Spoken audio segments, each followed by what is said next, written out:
Absolutisht në aspektin ndërkombëtar Kosova ka pas ngecje të vazhdueshme qoftë me institucione po edhe pa institucione. Kosova nuk ka pas ndonjë antarësim të ri në organizata ndërkombëtare. Kanë ardhur disa njohje, por ato kanë qenë më tepër si rezultati i vullnetit personal disa njerëzve që janë në Kosovë, sesa i lobimit konkret nga faza institucionale. Andaj do duhet të ishim më të shpejt në krijimin e institucioneve që në këtë mënyrë ose në tjetër Kosova mos stagnoj qoftë në aspektin ekonomik, qoftë në aspektin diplomatik dhe politik, pasi që ende jemi shteti pak konsoliduar ndërkombëtarisht dhe një ditë e humbur për ne është ball që të mbesemi mbrapa nga shtetet e rajonit dhe vendet e tjera të Unionit Evropian, sepse Shqipëria është më afër BE-s të organizojë një summit, Euro Summit, ku erdhi krejt diplomacia evropiane dhe botërore në Tiranë, kurse Kosova bani një konferencë, ishte një për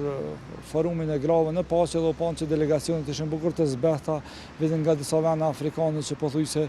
ne ende nuk i njohim shumicën e tyre, ma më tregon për rezultatet para që po shkon Shqipëria, kurse Kosova është duke vendnumëruar aktualisht në aspektin e politikës jashtme dhe diplomacisë. Po e para punës ne do të fuzemi në kriza financiare, pas që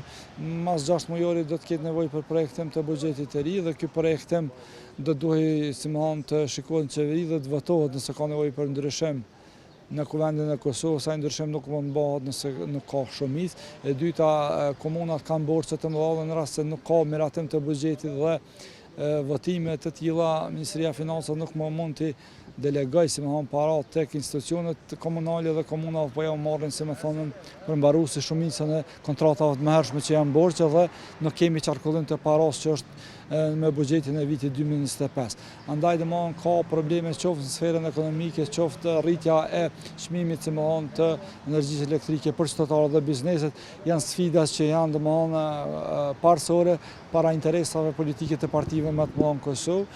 Do të ishte rrugës që sa më shpejt krijohen institucion pas që kemi por nga ajo që kemi lexuar nga deklaratat e zotit Kurti, veçanërisht në intervistë që pat në rreth këtë ditëve të fundit, ishte çaj synimin parësore ka krijimin e qeverisë të madhe, jo qeverisë pakicës, çaj e thot vet LVV, LDK dhe nisma. A do të bëhet kjo para zgjedhjeve lokale apo pas zgjedhjeve lokale mbetet më po, por gjasat janë më të mëdha që kjo mund të ndodhë pas zgjedhjeve lokale. Mund të jetë një taktizim i radhës dhe një farë forme presin do të thotë që vendimi mund të jetë pozitiv për ta, pas që si duket disa prej gjyqtarëve kanë ndryshuar në gjykatën kushtetuese dhe tash ata që kanë shkuar janë më të afër me pushtetin, dhe në farë forme do të presin një vendim pozitiv për të prolonguar edhe tutje.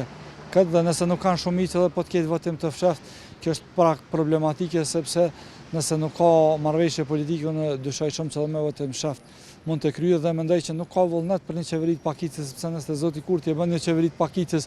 deri në marsin ose prillin e vitit tashëm, kur është koha e zgjedhjes së presidentit, që më shumë do ta dëmtonte se do të levërdeste diçka.